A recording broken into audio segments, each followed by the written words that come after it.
All right, everybody, get ready because today we're going deep into the world of funk. Yeah. I'm Thomas, and I'm so excited to have the incredible Linda here with us to help us explore all things funky. Hey, everybody. I'm Linda, and I am ready to get funky. So this deep dive is for anyone who loves music or wants to learn American English. Right. We're going to be grooving through the history of funk, and along the way, we're going to break down some cool English words and phrases that'll help you level up your English skill. Yeah, think of it like a fusion of history and language learning. I like that.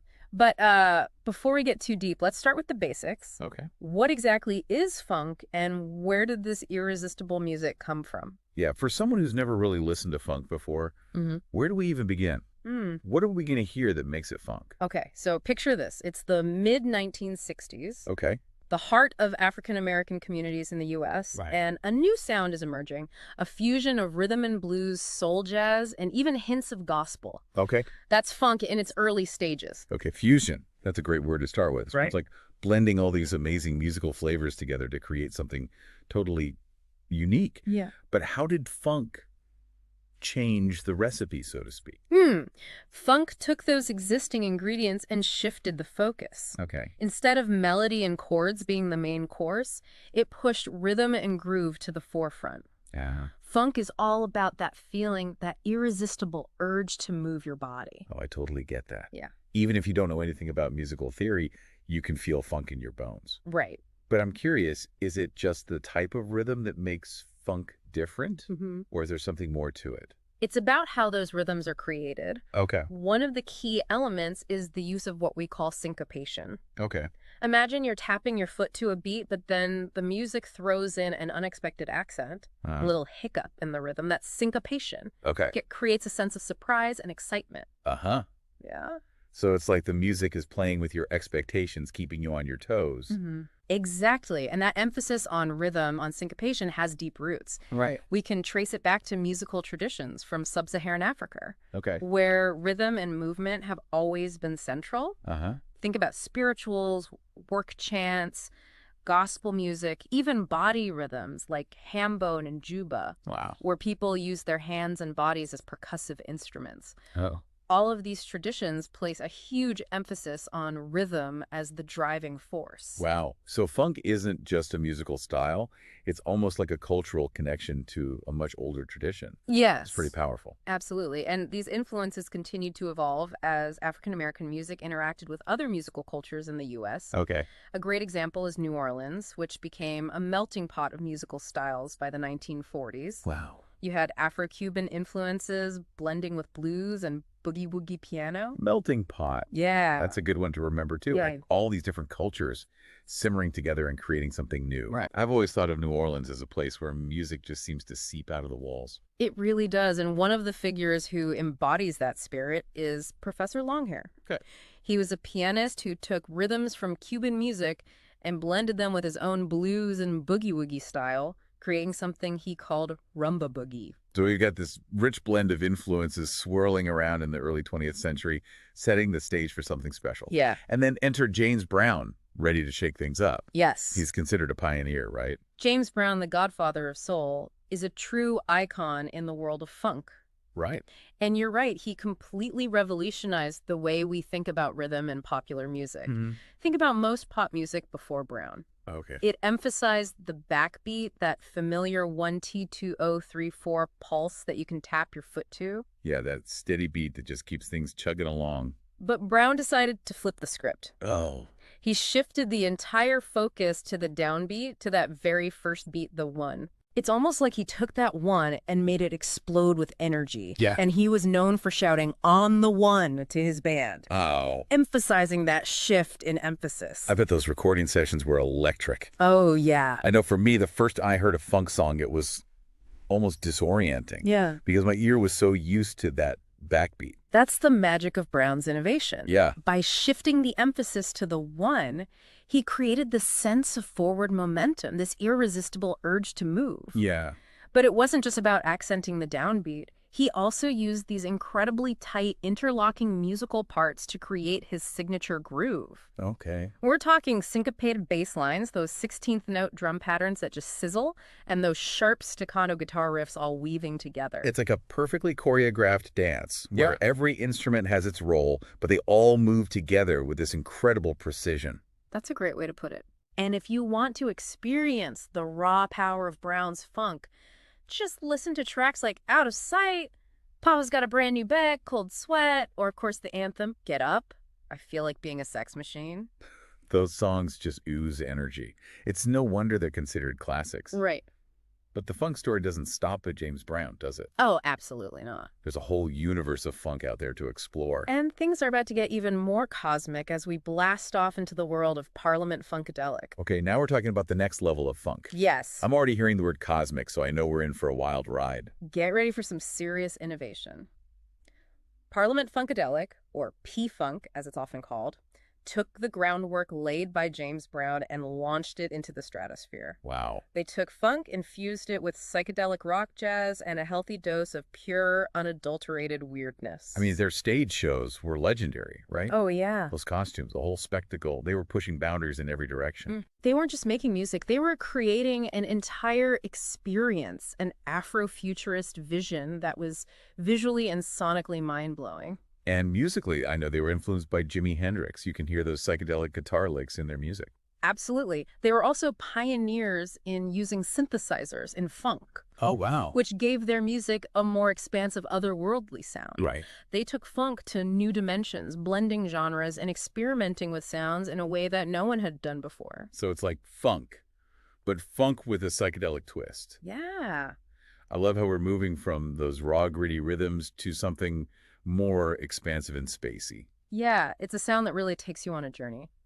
And while James Brown and P-Funk were blazing those trails, there were so many other artists who were shaping the landscape of funk throughout the 1970s. Funk was branching out in all these exciting directions. Right. So who else should we add to our funk playlist? Oh, where do we even begin? There's Sly and the Family Stone, who were blending funk rock and psychedelia in the late 60s. Their music had this incredible social consciousness. It made you think and dance at the same time. I've always admired Sly Stone. He was a true visionary, pushing boundaries and challenging conventions. Yeah, and then you have groups like the Meters from New Orleans keeping those deep, funky grooves alive with their incredible musicianship. The Meters are like the heartbeat of New Orleans funk, right? Yeah. That infectious groove that just makes you want to move. Absolutely. And speaking of infectious grooves, we can't forget the Isley Brothers. Oh, yeah. They brought this soulful, passionate energy to funk. Their music could make you move and touch your heart all at the same time. The Isley Brothers are masters of creating that feeling, that emotional depth that draws you in. Exactly. And let's not forget about Tower of Power, those kings of horn-driven funk. Right. They just had this big, bold sound that was impossible to ignore. Speaking of Tower of Power, it's striking how many funk bands have these incredible horn sections. Oh, yeah. What is it about those horns that just seem to amplify the funk? It's all about creating a dialogue, a conversation between the instruments. You've got that tight rhythm section laying down the groove, and then those horns come in with these punchy, syncopated bursts. Okay. It's like call and response, creating this dynamic tension and release. I love that idea of a musical conversation. Yeah. It's like the horns are adding their own commentary to the groove, adding layers of excitement. And speaking of conversations, funk wasn't just about the music itself, was it? It also had something to say about the world around it. You're absolutely right. Funk emerged during a period of intense social and political change in the U.S. Yeah. And many artists used their platform to reflect those realities. This was the era of the Civil Rights Movement, the Vietnam War, and a lot of cultural upheaval. Right. Funk became a soundtrack for that era. It did. Funk lyrics often addressed issues faced by the African-American community, Okay. speaking to themes of empowerment, resilience, and the fight for social justice. Like the Isley Brothers Fight the Power. Yes. A powerful anthem that still resonates today. Exactly. And even when the lyrics weren't explicitly political, funk was a celebration of Black culture, Black identity, and Black joy, shining a light on these experiences in a way that hadn't really been seen in mainstream music before. It was a celebration, an assertion of identity, and it went beyond music. Yeah. Think about those blaxploitation films of the 1970s with their gritty urban settings and powerful black protagonists. Right. They were often fueled by those funky soundtracks. Is a powerful cultural moment, and funk was right at the center of it. Okay, so we've seen how funk exploded onto the scene in the 60s and 70s, became this cultural force. Right. But like all genres, it continued to evolve. Yeah. How did funk adapt as we moved into the 80s and beyond? Well, the 1980s brought about the rise of synthesizers and drum machines, and funk, always open to embracing new sounds, jumped right in. That makes sense. Funk has always been about innovation, about pushing the boundaries of what's possible. So how did this new technology change the sound of funk? It created a whole new palette of sonic possibilities. Artists like Rick James' Prince groups, like The Time and Cameo, they all started incorporating those electronic sounds into their music. Right. And one of the most iconic sounds of 1980s funk is the Roland TR-808 drum machine. Oh, yeah, the 808. Yes. That's the drum machine that gave so much 80s music its signature sound. Right. I can practically hear those booming bass drums and crisp snares right now. It's a sound that's become a staple, not just in funk, but in hip-hop, electronic music, and so many other genres. Talk about a legacy. Yeah. But funk's influence goes way beyond those specific sounds, doesn't it? It feels like its DNA is woven into so much of contemporary music. Absolutely. Think about hip-hop, especially West Coast G-funk, pioneered by artists like Dr. Dre. Okay. They heavily sampled those classic funk tracks, giving them a new life in a different genre. And funk's influence extends to rock and metal, too. Yeah. Bands like the Red Hot Chili Peppers and Rage Against the Machine have always acknowledged funk as a major inspiration. Right. It's that energy, that groove that just seems to seep into everything. It's a testament to funk's versatility and its ability to adapt to different musical landscapes. Yeah. And even in the 1990s and 2000s, you saw a resurgence of interest in funk with movements like New Funk, Okay. where artists were exploring the genre's roots and adding their own modern twists. It's incredible to see how this music that was born in the heart of African-American communities has had such a global impact. Right. It's not just a relic of the past, it's a living, breathing genre that continues to evolve and inspire musicians today. That's the beauty of funk. Yeah. It's more than just a genre. It's a feeling and energy that transcends time and continues to pulse through music today. I love that. So we've taken this incredible journey through the history of funk. Yeah. But now let's shift gears a bit and dive into that English boost we promised. Right. We've used a lot of cool words and phrases today that might be new to some of our listeners who are learning English. So let's pick a few of those terms and break them down so everyone can add them to their vocabulary. Perfect. Let's empower those English learners to express themselves with some funky flair. Okay. Where should we start? How about fusion? We used that word earlier when talking about how funk blends together different musical genres. Yeah. Fusion basically means a combination or blending of things to create something new. Okay. And you can use it in all sorts of contexts, not just music. Like that new restaurant on Main Street serves a fusion of Asian and Latin American cuisine. It makes my mouth water just thinking about it. Mine too. And speaking of mixing different cultures, we also use the phrase melting pot when describing how New Orleans became a hub for different musical influences. Right. Melting pot is a metaphor used to describe a place where different cultures and ideas come together and blend. It's a great way to describe a place that's diverse and vibrant, where people from different backgrounds can come together and share their unique perspectives. You could say New York City is a melting pot of cultures from all over the world. Exactly. Now, another musical term we used was syncopation. Remember how we talk about how James Brown shifted the emphasis in funk music? Yeah. That unexpected accent, that hiccup in the rhythm, that syncopation? Yeah, syncopation is what gives funk that off-kilter energy, that feeling that the music is slightly off balance, but in a really cool way. Right. And you can also use syncopation outside of music to describe anything that has that unexpected rhythm or flow. For instance, you could say, the dancer's movements had a mesmerizing syncopation, defying expectations with every step. I can picture it now. Yeah. Okay, another term we threw around was ostinato. Yeah. Those are those repetitive musical phrases that just lock you into the groove. Ostinato basically means a short repeating musical pattern. Okay. It's like a musical mantra that creates a hypnotic effect. Right. Think of that iconic bass line in Funky Town by Lip Sync. That's a classic ostinato. Funky Town. It's an ostinato that gets stuck in your head for days. Right. And like you said, ostinato can also be used outside of music. Like if you see a painting with a repeating pattern of shapes, you could say, the artist's use of ostinato in this work creates a visually captivating rhythm. I love that. Okay, one more. Let's talk about improvisation.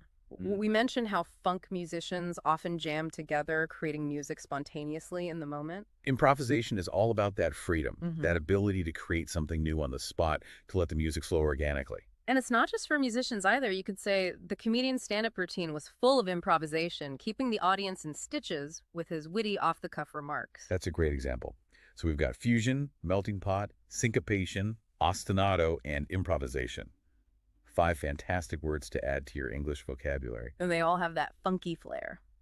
Now let's talk about some tips for those of you who are on a journey to improve your English. All right, let's empower our listeners with some practical advice. What are your top tips for mastering English? My number one tip is to embrace the power of active learning. Don't just passively listen or read. Get out there and use the language. Right. Have conversations right in English, even if it's just journaling or posting on social media? I totally agree. The more you use English, the more natural it will become. Don't be afraid to make mistakes. That's Yeah. part of the learning process. Exactly. And my second tip is to immerse yourself in English as much as possible. Watch movies and TV shows, listen to music, read books and articles, surround yourself with the language, and it will start to seep into your brain. It's like creating your own English-speaking world around you. And don't underestimate the power of fun. Choose activities you enjoy. If you're having fun, you'll be more engaged and motivated to learn. Learning should be an adventure, not a chore. So there you have it. Yeah. We've journeyed through the history of funk, from its roots in African American musical traditions to its evolution through the decades, and we've learned some awesome vocabulary along the way that you can use to spice up your English conversations. Yeah, we hope you enjoyed this funky fusion of history and language learning. I know I have. It's amazing how music can be such a powerful tool for connecting with culture and learning a language. What are some of your favorite ways to learn English through music, Linda? Oh, there's so many. Yeah. I love listening to songs with the lyrics in front of me so I can follow along and pick out new words and phrases. It's like a musical treasure hunt. I do that too. Right. And sometimes I'll even try to sing along, even if I don't know all the words. It's a fun way to practice pronunciation and get a feel for the rhythm of the language. Absolutely. And don't forget about music videos. They Okay. can add a visual element to your learning, helping you understand the context of the lyrics and pick up on body language and cultural cues. That's a great point. It's like getting a mini cultural lesson along with your music. And if you really want to challenge yourself, try writing your own songs in English. Wow. Yeah, it's a fantastic way to put your vocabulary and grammar skills to the test and express yourself creatively. That's taking it to the next level. I'll have to try that myself. I think you'd be surprised at how much you can learn by getting creative with language. So to all our English learners out there, remember that language is a journey, and there are countless ways to make it fun and engaging. Don't be afraid to experiment, explore, and find what works best for you. Yeah, and most importantly, don't forget to enjoy the ride. Learning a language should be an exciting adventure, and there's no better soundtrack for that adventure than funk music. Well said. So if you want to keep the funk flowing and explore more fascinating topics with us, make sure to subscribe to our YouTube channel. And we'd love to hear from you.